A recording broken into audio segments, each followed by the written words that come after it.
میرے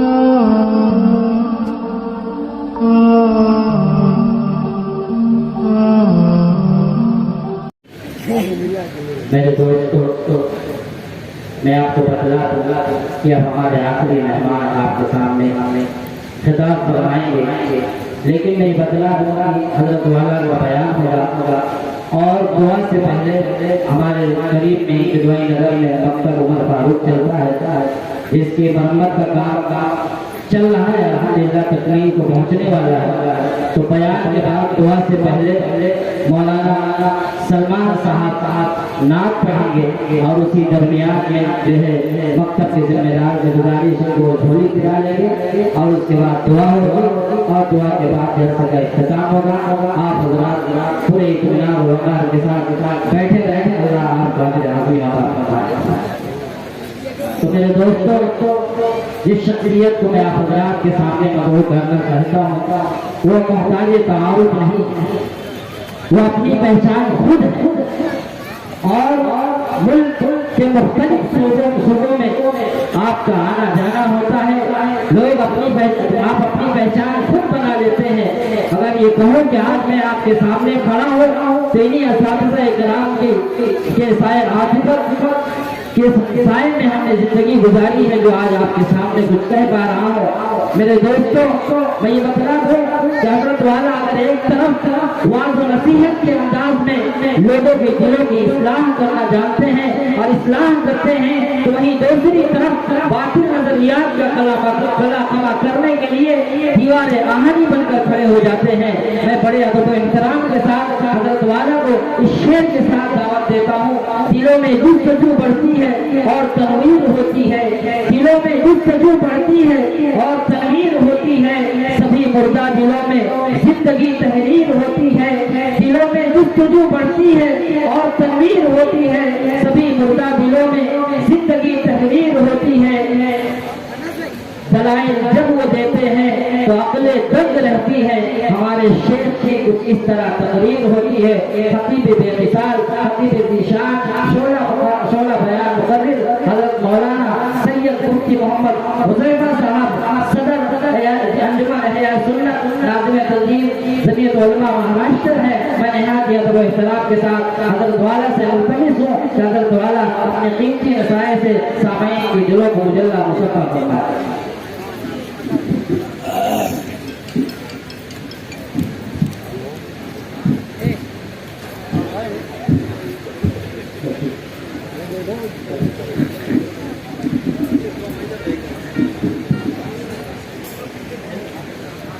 بسم الله الرحمن الرحيم. الحمد لله رب العالمين، والصلاة والسلام على سيد الأنبياء والمرسلين وعلى آله وأصحابه أجمعين. أما بعد فأعوذ بالله من الشيطان الرجيم. بسم الله الرحمن الرحيم.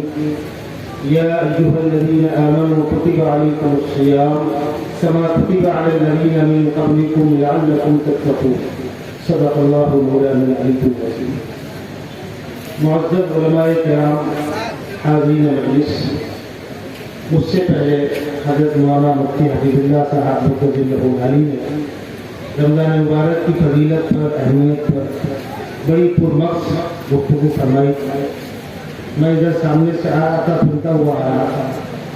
بیچارے ہمارے بچے پریشان ہو گئے، اچانک ادھر سے کیسے آ گئے۔ ادھر ٹریفک کم تھا اس لیے میں گھوم کے کلیان روڈ سے آیا تاکہ وقت سے بچ سکے۔ میں کسی اور پروگرام سے اٹھ کر آپ کے درمیان حاضر ہوا ہوں، اسی لیے کچھ تاخیر ہو گئی۔ ایک آدھ باتیں رمضان کے سلسلے میں اور پھر انشاءاللہ تراویح، خاص طور پر تراویح کی شرعی حیثیت کیا ہے، کتنی رکعت پڑھنی چاہیے، اس پر بھی انشاءاللہ روشنی ڈالنے کی کوشش کروں۔ قرآن مقدس نے ایمان والوں سے کہا، ایمان والوں، امت محمدیہ والوں، مسلمانوں، تمہارے اوپر روزے فرض کیے گئے اور یہ روزے آسمانی نظام میں تمام آسمانی کتابوں کے اندر موجود ہیں، صرف قرآن مقدس میں نہیں ہے۔ جتنی آسمانی کتابیں ہیں اور جن مذاہب کا رشتہ آسمانی کتابوں سے ہے ان تمام مذاہب میں روزے کا وجود، اس کا تقدس، اس کی فضیلت موجود ہے۔ ہوا یہ کہ ہم سے پہلے جو آسمانی کتابیں تھیں وہ انبیاء کرام پر اتری، جس وقت اتری اس وقت وہ سچی تھی، انبیاء کرام سچے تھے، کتابیں سچی تھی، لیکن امتیں ناکارہ تھیں۔ انہوں نے انبیاء کرام کی مخالفت کی، کتابوں پر عمل نہیں کیا، انبیاء کرام کو ستایا، تکلیف دی، حتیٰ کہ امتوں نے انبیاء کرام کا قتل تک کر دیا، مرڈر کر دیا۔ چند انبیاء کرام کا تذکرہ جن کا حوالہ قرآن نے دے دیا، ہم نے ان کو جان لیا، ورنہ تقریباً 1.25 لاکھ انبیاء کرام آئے، ان کا کہیں تذکرہ نہیں کہ پڑا اجمالی ذکر ہے۔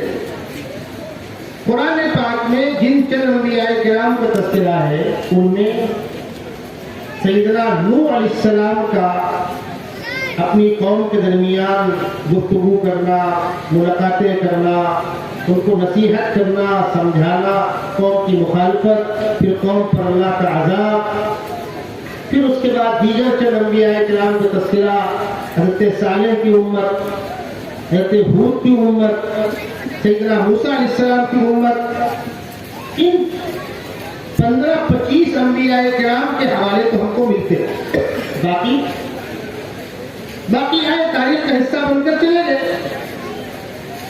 نہ کتابیں موجود ہیں نہ امتیں موجود ہیں۔ اس وقت دنیا کے اندر 3 امتیں ایسی ہیں جن کا یہ دعویٰ ہے کہ ہمارا نظام آسمانی نظام ہے۔ سیدنا موسیٰ علیہ السلام کی امت یہودی، جن کا ملک اسرائیل ہے،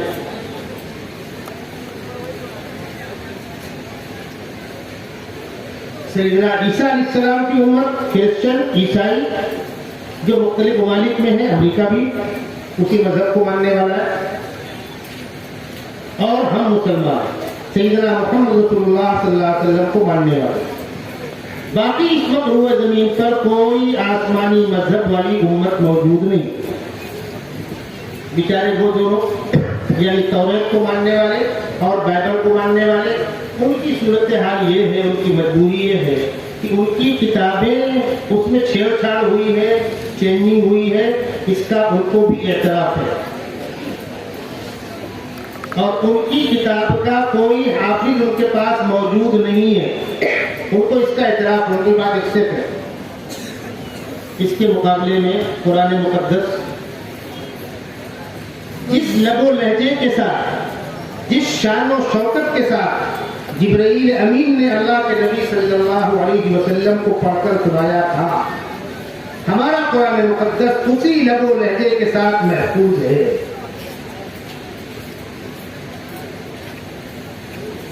اور الحمدللہ قرآن پاک جب سے اترا تب سے لے کر آج تک مکمل محفوظ ہے،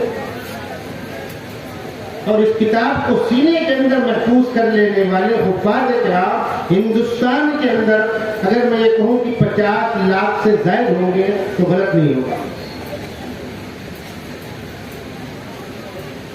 اس ملک میں 1857 کی دلی کی جنگ کی ناکامی کے بعد، اس سے پہلے جھڑپیں ہوتی رہی، بنگال میں سراج الدولہ کی جنگ، میسور میں ٹیپو سلطان کی جنگ، اور دیگر علاقوں میں چھیڑ چھاڑ، جھڑپیں۔ فیصلہ کن جنگ جو ہوئی 1857 والی، جو بہادر شاہ ظفر کی قیادت میں لڑی گئی اور کئی مہینے چلی، اور پورا علاقہ میدان جنگ بنا ہوا تھا، اور ایسے حالات بنے ہیں کہ بہادر شاہ ظفر ان کی فوج کو شکست ہوئی اور دلی پر انگریز کا قبضہ ہو گیا۔ اس کے بعد مسلمان سہم گئے، ڈر گئے، چھپ گئے، مدارس مساجد ختم کر دیے گئے، جو کچھ تھا وہ چھپ چھپا کر تھا۔ اس وقت کا ایک واقعہ آپ کو سناتا ہوں۔ دارالعلوم دیوبند قائم ہوا ہے 1866 میں، اور یہ واقعہ جو آپ کو سنا رہا ہوں یہ 1864 کا ہے۔ ایک انگریز آفیسر کے مکان میں قرآن پاک کے بہت سے نسخے رکھے ہوئے تھے، اور یہ بات آپ کے ذہن میں رہے، جس طرح آپ لوگ کپڑا بناتے ہیں نا، پہلے ہاتھ والا تھا، پھر پاور مشین آ گئی، اب اس کے اندر نئی تبدیلیاں آ گئی۔ ایک رات میں ایک تاخا اترتا تھا، 5 تاخا اتر رہا ہے، ہو سکتا ہے آئندہ 100 تاخے اترنے لگے۔ ترقی دنیا میں ہوتی ہے۔ پریس جو تھے، پریس اس میں کتابت جو ہوتی تھی وہ گوٹیاں بیٹھاتے تھے، پوری پلیٹ میں حروف رکھ کے بیٹھاتے تھے۔ اب وہ سیٹ کرنے کے بعد چھپتا تھا موٹی موٹی لکھاوٹ لیتھوں میں، پھر وہ آپ سیٹ پر آیا، پھر ترقی کرتے کرتے کرتے معلوم ہے آج کہاں کھڑے ہیں آپ؟ دلی میں میرے دوست کا پریس ہے، وہ اپنے گھر لے گئے، پریس دکھایا ہوا ہے۔ انہوں نے ایک واقعہ سنایا، وہ آپ بھی سن لیجیے۔ انہوں نے کہا دوستی ہے ہماری کہ مولوی صاحب جب امریکہ میں ورلڈ ٹریڈ سینٹر پر حملے کا واقعہ ہوا، کیا شکل تھی، کیسے ہوا، بھول جائیے اس کو، اسے بحث نہیں کرنا۔ انہوں نے کہا لوگوں نے اس مقصد سے وہ کام کیا تھا کہ پورا علاقہ اسلام سے نفرت کرے گا، اور وہی ہونا چاہیے تھا، لیکن ہوا الٹا۔ اس واقعے کے بعد لوگوں کو قرآن پڑھنے کا شوق ہوا، اسلام کیا ہے، قرآن کیا ہے۔ اب جب قرآن کی مانگ ہوئی تو ان کے یہاں اسٹاک تھا نہیں۔ ہندوستان آرڈر آئے، انہوں نے کہا مولانا ایک رات میں 10,000 نسخے ہم نے چھاپے ہیں قرآن کے، ایک طرف چھپ رہا ہے، ایک طرف بینڈنگ ہو رہی ہے، ایک طرف پیک ہو رہا ہے، ایئرپورٹ جا رہا ہے۔ انہوں نے کہا میں تقریباً 2.5-3 لاکھ نسخے بھیج چکا ہوں، آرڈر برقرار ہے، اور اتنا زیادہ مجھے کام ملا کہ میں نے ایک کی جگہ 2 پریس لگا لیے۔ آج تو ہو سکتا ہے، آج جہاں اس کا کاروبار ہے، مالیگاؤں بڑا کاروبار ہے اس کا، دلی ہے، دیوبند ہے، جہاں جہاں اس کے بزنس ہے وہاں آرڈر دے، بس کتنا نسخہ چاہیے۔ آپ لوگ دیکھتے نا سیاسی لوگ، پہلے بینر بنتا تھا، صبح بولو، دوپہر میں کتابت کرے گا، شام تک بنے گا، آئندہ کل لگے گا، اور آج کیا ہوتا ہے رات میں 12 بجے کھول جاتا ہے کہ دن نکلنے سے پہلے فلاں چوک پر ہورڈنگ لگ جانی چاہیے، آرڈر قبول، جو کہتا ہے قبول اس کو آرڈر ملتا ہے۔ کیوں؟ خالی ٹائپ کیا اور پھٹا پرنٹنگ ہوئی اور لگانے والے لگان کے لیے۔ جب صبح سو کر اٹھے تو مرغی پالی کسی اور نے، انڈا کھا لیا کوئی اور۔ اب سمجھ سکتے ہیں سیاسی لوگ کیا کیا ہوتا ہے، یہ زمانے کا فرق ہے۔ اس وقت 1866 میں یہ پریس نہیں تھی، اس لیے وضاحت کر رہا ہوں۔ آفیسر کے مکان میں 10,000 قرآن پاک کے نسخے رکھے ہوئے ہیں، چپراسی مسلمان ہے۔ اس نے کہا سر یہ کیا ہے؟ تو بتلا نہیں رہا، تمہارے کام کی چیز نہیں ہے، تم مت پوچھو۔ سر بتا دیجیے نا۔ کہا دیکھو تم میرے یہاں 10 سال سے نوکری کر رہے ہو، تم پر بھروسہ ہے، تم کو بتلا رہا ہوں، کسی کو بتلانا مت۔ کیا ہے یہ؟ ہم لوگوں نے طے کیا ہے کہ ہندوستان میں جتنا قرآن موجود ہے سب جمع کرو، سمندر میں ڈبو دو۔ جب قرآن نہیں رہے گا تو نئی نسل کیا پڑھے گی؟ اگلی جنریشن مسلم باقی نہیں رہے گی۔